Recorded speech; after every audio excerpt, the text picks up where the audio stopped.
সঙ্গে এই মুহূর্তে যেতে চাই বরিশালে সারা দেশে আন্দোলনরত শিক্ষার্থীদের উপর হামলা গুলিতে নিহত হওয়ার প্রতিবাদে বরিশালের শিক্ষার্থীরা বরিশাল ঢাকা পটুয়াখালী সড়কের নতুল্লাবাদে সড়ক অবরোধ করে বিক্ষোভ করছেন। ফতুল্লাবাদ থেকে সবশেষ অবস্থা জানতে যুক্ত হব বরিশাল প্রতিনিধি মোহাম্মদ হুমায়ুন কবিরের সঙ্গে। হুমায়ুন কবির, এই আন্দোলন তাদের কখন নাগাদ শুরু হয়েছে এবং কি অবস্থায় আন্দোলনের বিস্তারিত জানাবেন?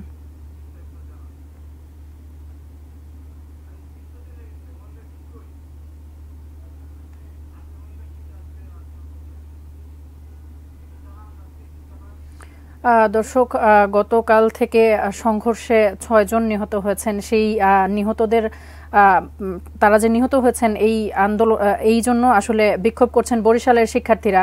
সেই বিষয়ে বিস্তারিত আমরা একটু জানতে যুক্ত হব হুমায়ুন কবিরের সঙ্গে। হুমায়ুন, হ্যাঁ, আন্দোলন চলছে যে আসলে সেই সকাল থেকেই শিক্ষার্থীরা বরিশাল ঢাকা মহাসড়কের নতুল্লাবাদে তারা অবস্থান করে এখন তাদের মূল দাবির পাশাপাশি তারা যে বলছে যে মেধা নয়, মেধার ভিত্তিতে কোঠা নয়, মেধার ভিত্তিতে সকল চাকরি ক্ষেত্রে নিয়োগ দিতে হবে, এই দাবিতে সারা দেশে আন্দোলন চলছে। এবং আন্দোলনে যে তারা বলছে তাদের বাসায় যে হামলা করা হয়েছে, হামলায় নিহত হয়েছে এবং আহত হয়েছে, এর প্রতিবাদে এখন শিক্ষার্থীরা এখানে বিক্ষোভ করছে।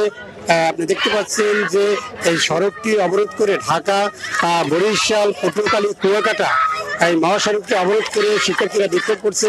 এবং আমি কয়েকজন শিক্ষার্থীর সাথে কথা বলেছি, তারা বলেছেন যে তাদের দাবি আদায় না পর্যন্ত এবং হামলার সাথে জড়িতদের গ্রেপ্তার এবং তাদের শাস্তি পর্যন্ত তারা এই আন্দোলন চালিয়ে যাবে। আর এই সড়ক অবরোধের কারণে এই মহাসড়কটির সব ধরনের যানবাহন চলাচল বন্ধ রয়েছে। ফলে হাজার হাজার যাত্রী তারা বিভিন্ন যানবাহনে তারা আটকা পড়ে আছে এবং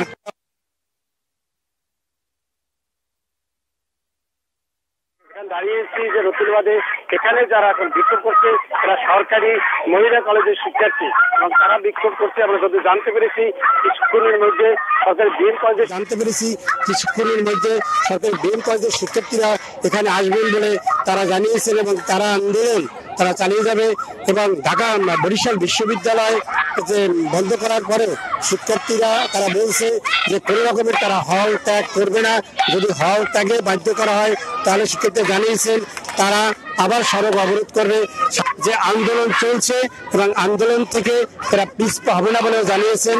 এবং এখানে শিক্ষার্থীরা আমাকে বলছে যে তারা তাদের দাবি আদায় না হওয়া পর্যন্ত এখানে অবরোধ করে তারা বিক্ষোভ করবে।